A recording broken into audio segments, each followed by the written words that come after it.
Hey there, how's it going? Hi everybody. I'm re-recording the intro to this video because I didn't have my fucking microphone connected. Hey there, how's it going? Trust me, there's gonna be parts of this video that I just need to keep in there because they happened when they happened and they're gonna have bad audio, and I apologize. I apologize sincerely.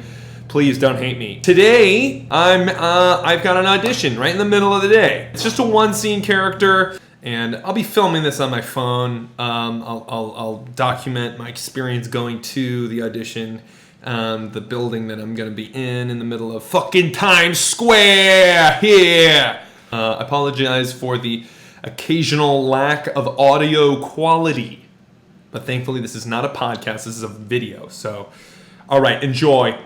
Okay, I'm recording on my phone because I have to disconnect my whole camera setup because I have to print this audition. I have to print out the sides, which I know is bad for the environment, but you just have to do it. You gotta print it out. I gotta unplug all this shit. I know what everyone's asking. Have you gone through the process of plugging your printer into your Wi-Fi? No, I haven't. I haven't done that. And yeah, I know everybody's gonna be in the comments saying you should just plug your printer in to your Wi-Fi. But I'm gonna tell you something, and I'm gonna tell you something you probably already know, is that printers suck. And the printers have always sucked, and there's never been a good printer anywhere. And I haven't framed this shot. I just have to go. I don't have time. I don't have time. Auditioning is the thing that is fun, but also such a huge pain in the ass. Because I'm out here in Brooklyn. It's going to take me 50 minutes or so to get to the audition. I'm going to be in that room for 5 minutes. And then it's going to be another 50 minutes home. But like, I gotta do it because it's work. Like, if I book it, it's work. But I don't think anybody's ever booked anything ever. No one books anything. You have to be famous already. I've booked so few things considering how many things I've auditioned for, and it is driving me crazy. I know that's every actor's story in their whole life, but I don't even consider myself an actor. I'm a comedian. So this is the whole thing. You're basically you right now watching me in the worst framed shot of eternity, are watching me really just spill my heart out. Don't show this to my agent because they're going to be like, you need a better attitude about this. But honestly, like, how many goddamn times do I have to audition before somebody's like, yeah, okay. I'm telling you, I had the best audition. I had 2 auditions in a row that were the best auditions I've ever had. Didn't hear back from either of them. And I'm sitting here and I'm thinking, if I can't get the auditions that I know I fucking crushed, like, what do I need to do? Okay, so my cat stole my highlighter. Here it is. Okay. Got the old highlighter. Gonna do some highlighting. When you're recording on a phone, you gotta look at yourself. You gotta look at yourself. Here's the thing about TV auditions, right? I got my sea legs on stage. And when you're on stage, you have to project and you have to be big. And guess what? I'm huge. Like, at my normal baseline, I'm the fucking loudest person you've ever heard in your life. I always got yelled at in school for talking because even though I talked to the normal amount, you could hear my voice from across the room because I've got a specific frequency. That's the frequency in my voice that's constantly going through there. There's going to be a moment in which my cat's just going to run in and she's going to be like, why are you screaming the frequency? But when you're behind a camera, you have to talk like there's somebody that you're talking to who's right fucking here. And, you don't want to be screaming in their face. But even, like, for a normal person, somebody standing right here can have a normal voice. Now here, this is the kind of voice I have to use if I'm talking on camera, and it's insane. And I've made videos, and people will be like, "You should be more natural on camera," and I'm like, "Well, I'm literally this. This is literally who I am." So, auditioning for camera is really challenging for me because I'm just so big, and I'm working on it. I'm getting better. What's cool about this is I actually this is cool. This is a project I would want to be a part of. It's for a disgusting character who I hate, but I think I could do an okay job with. Who can actually get it out of their head? You know what I mean? If anybody of you is like an actor or anything, and you know how to like, if you can audition and then kind of forget about it, please tell me how to do that, because I'll go in for an audition and I'll be like, I'll feel good and I'll be like, you know what? That feeling was worth that. That was all I need. I don't need to think about the callback. But obviously I'm sitting there and I'm like, I hope I get a callback. I hope I get a callback. I hope this is work. I hope this is money. I'm going to use Line Learner. So the beautiful thing about Line Learner is you can have it like, so I recorded all the lines so that I could listen to myself saying my lines and my scene partner's lines with a gap after each of my lines. So I hear the line, I could say it like, "Hey Tess." "Hey Tess." Fred Kimball. A tree can save the world, Fred Kimball. Fred Kimball. A tree can save the world, Fred Kimball. Anyway, so, you know, again, I don't know if I can use any of this because it's probably confidential and I don't want to fucking lose my agents. I don't want them to drop me because I made a YouTube video. But here I am. I'm going to just work on my lines. And what you can do, this is really an ad for Line Learner. So what you can do is you can then just replace your lines with a gap so that you can practice the scene with yourself. It's really nice. So that's what I'm going to be doing. I'm just going to be reading off the thing. So I feel good about that. Okay, I'm feeling good about that. It's you know, it's an entitled tech bro. It says tech nerd. So, you know, you want to dress a little bit the part, you know? You want to dress the part, so I'm thinking, one of these three here. Which of these is the most tech nerd? I actually think, yeah, like an LL Bean plaid. Not bad. This is like your class. This is a fucking Columbia shirt. Kind of makes me look like a dad. This is like a lady's shirt from the 70s. Double-breasted pocket. Don't think that. I think this is it. But I have a nice face. I have a nice... You're not going to expect me to be a nice person, and I'm pretty sure the moment I walk in the door, they're going to be like, he's not right for this job because we need an asshole. Which might sound like a compliment, but you really, you know thyself. Okay? You want to get work? Trust me. Know thyself. I'm going to wear that. I could also wear a floral print. Okay?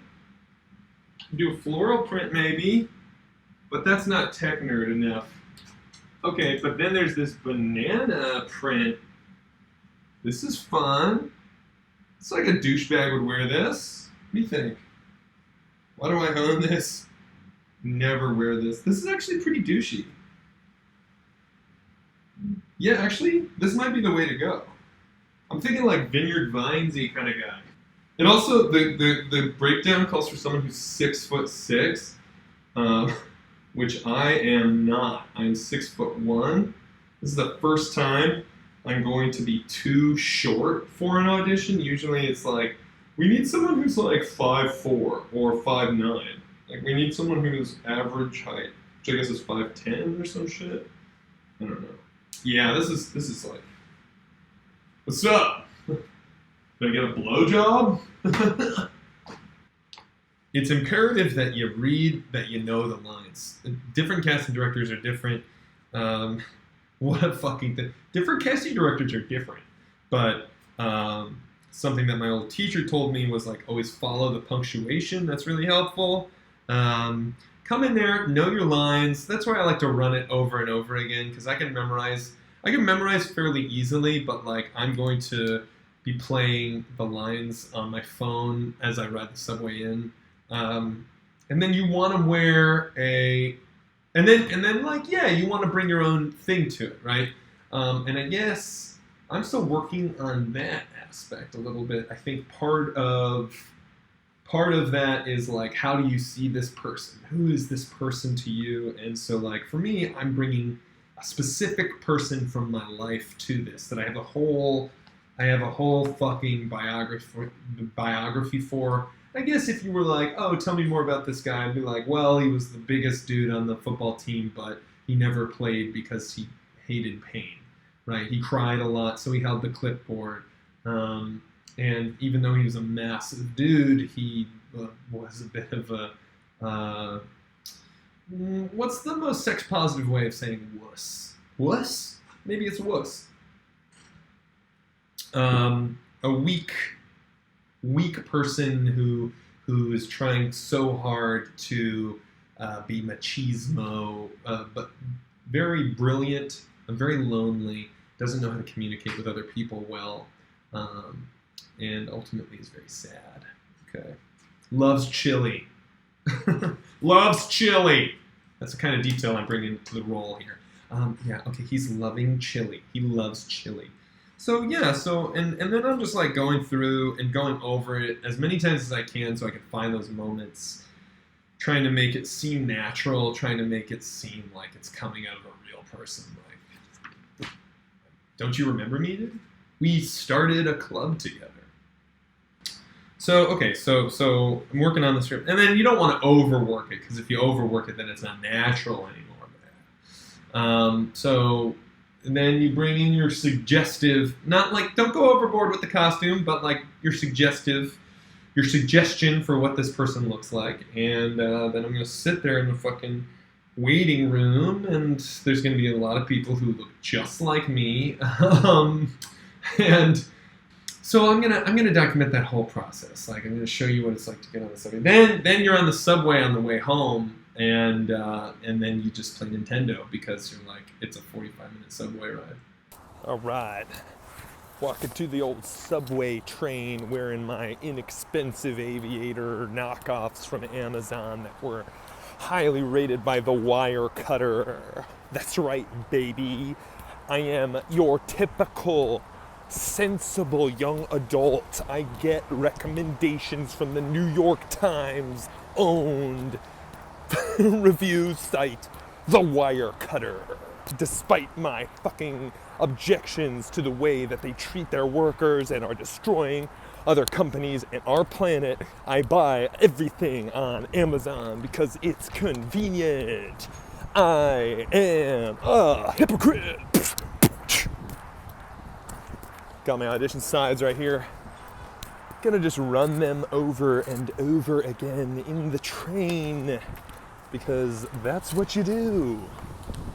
You know what these sunglasses are telling me is that my last sunglasses did not offer protection, and these are fantastic. These are really good. Wire cutter, man, great resource.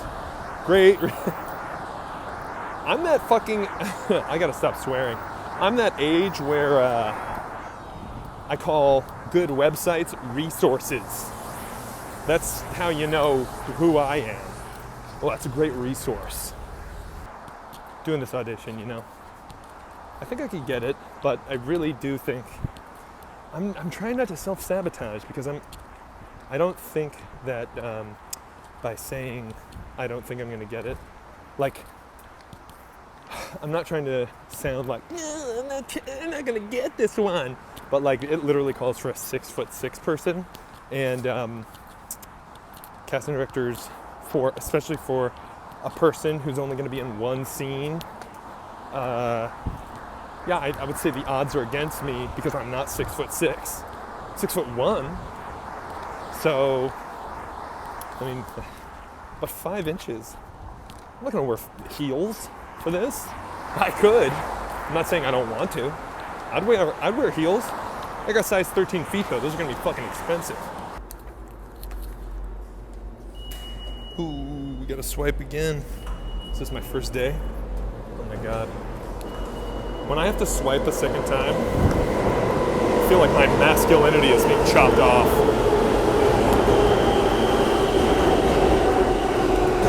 Wow. You see this? I'm walking in just as the train is arriving. This is what we call a New York dream. This is the best feeling that a person who lives in New York has ever felt. The train arriving as you get to the station.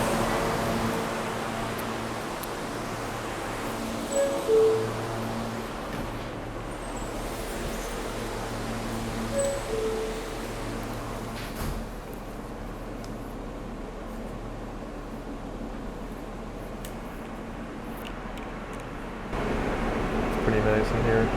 Air conditioning. Not bad. Here looks okay. Definitely got this guy going on.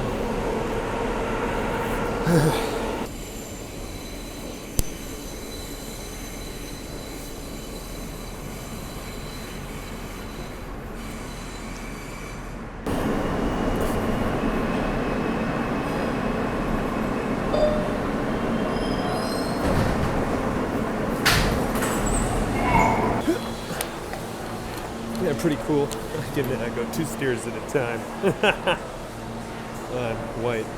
I've gone in for, auditions where I had 8 pages of dialogue over 3 scenes. And this is like, if you crush this audition and you're what they're looking for, your whole life can change.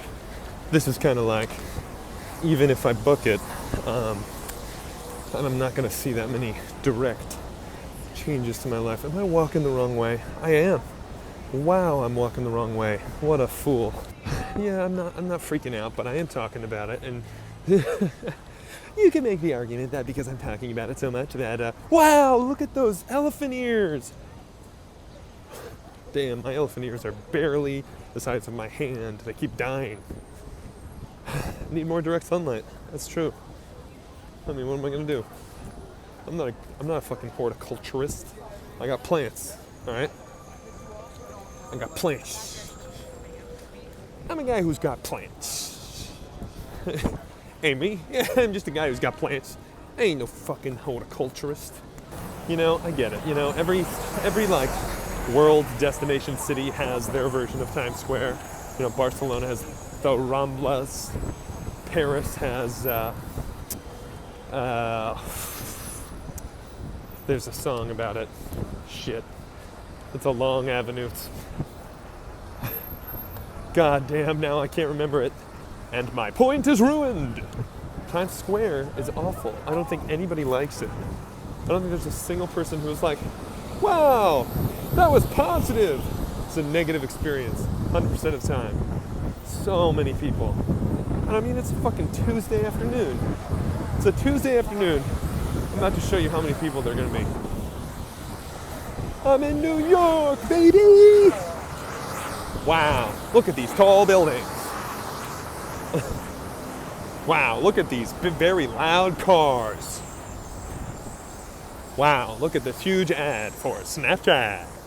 I think the other problem I run into is that sometimes focusing so hard on trying to get the lines right that I'm like not bringing anything interesting to it. That's okay. Oh, there's so many people here. I think I know exactly where I'm going. I think I know.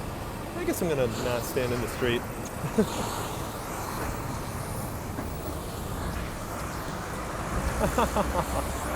New York! New York is so awesome, you guys. So if I recall correctly, this is in the same building as the Hard Rock Cafe. I've auditioned for a few commercials here. Yeah, there it is. Yay! Good memory, Mark. I should win a prize. If you got the Times Square bingo card, it's tourists filming their experience on an iPad. There's a lot of people around. We're in. Yeah, we're in a nice old building over here. It's actually beautiful, if you ask me. Let's just step into the elevator.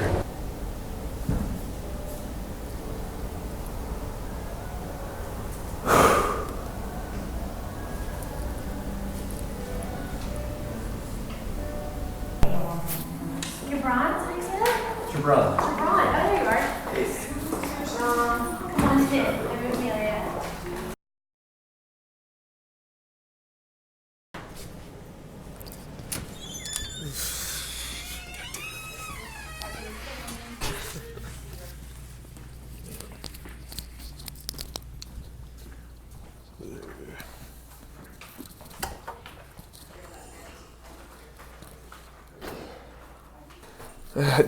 I blew it. I couldn't say Natalie Markowitz's, and the whole time, no, someone's getting on the elevator. Here's my experience, right? You know, I'm sitting there and the audition room. If you've never auditioned for something, it's always some variation of this, in my experience. You go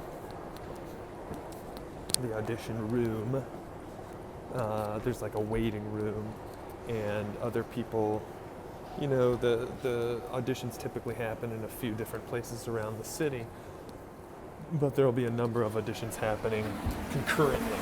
And I just happened to be at a place where they were also auditioning for Broadway tours. So we've got all these fucking pianos playing around us. You hear people skrelting Wicked, which is cool. You hear Hamilton, Frozen, Wicked. We're all auditioning in the same kind of tiny space.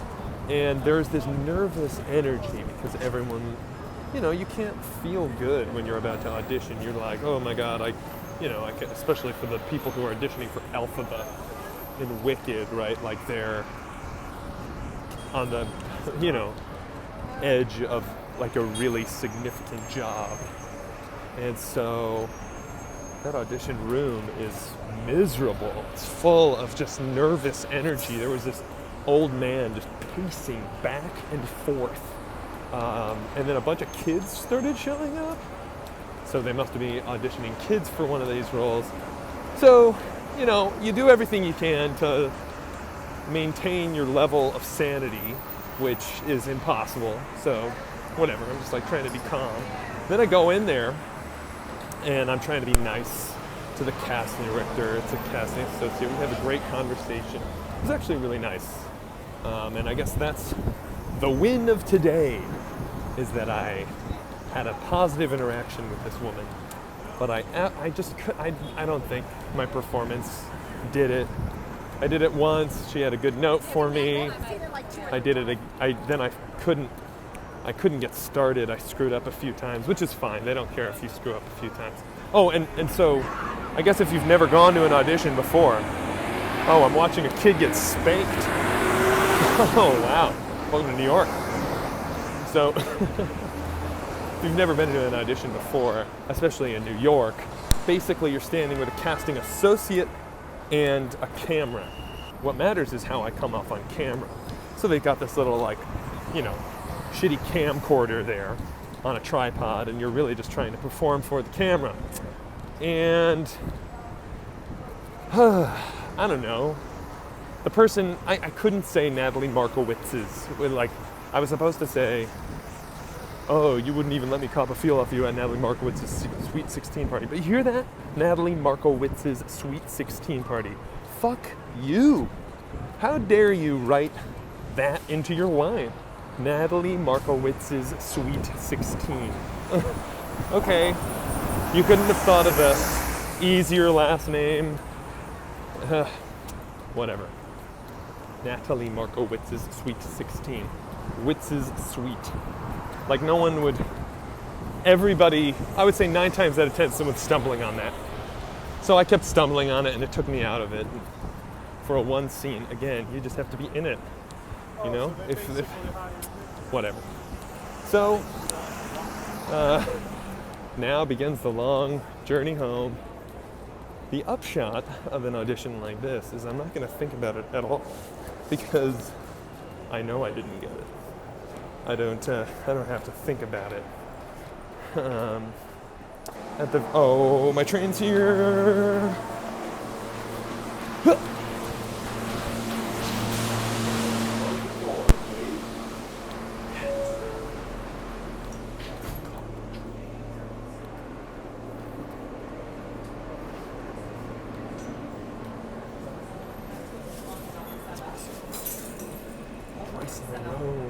Champs-Élysées, that's what it is.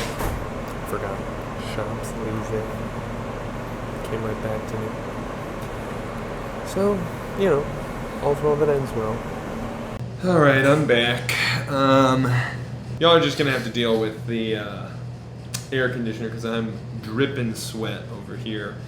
And I'm home and I'm petting Butter Pie and she's in my hand. Here we go, here she is. Yeah, there's my sweet angel girl. She's such a princess, honestly. So, you know, the audition's over and I gave it my darndest. I just haven't booked anything in a while. It's as simple as that. And in performance, you know, part of the great motivators for performing is positive feedback. And I'm not getting it. You know, you go into an audition room and every casting director in the universe says you did a great job. So it's not genuine, and you don't get anything except your own mind. And it's stressful, and I know I said that this YouTube channel would be funny. And maybe it is, I don't know, but like right now I'm feeling real. Sweet Butter Pie. I'm feeling good now. I'm feeling good, you know? I'm feeling like I'm going out there because there is something to getting the audition.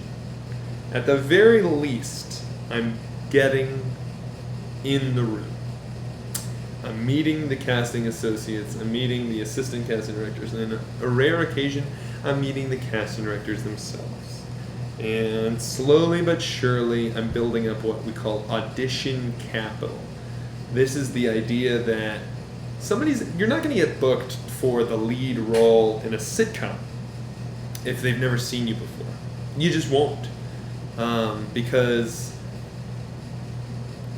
they're investing lots of money into this, and they want it to be a big success. When I say they, I mean, you know, networks, casting directors, everybody involved in the casting process. A lot rides on the big roles, even the small ones. And so in order to get those roles, you need to prove to these casting directors that you are consistently good. So let's say they saw 100 people go in for my role, and 20 of us did an excellent job. They're only going to pick one. And so that one is going to be whoever did an excellent job, whoever fit their exact specific criteria, and whoever they know is going to deliver on the day. And they'll know that just from consistent positive auditions. That's it. Just gonna build up that capital. As always, I want to say thank you for spending your time and letting me into your mind. And I think that you deserve a Class A clap.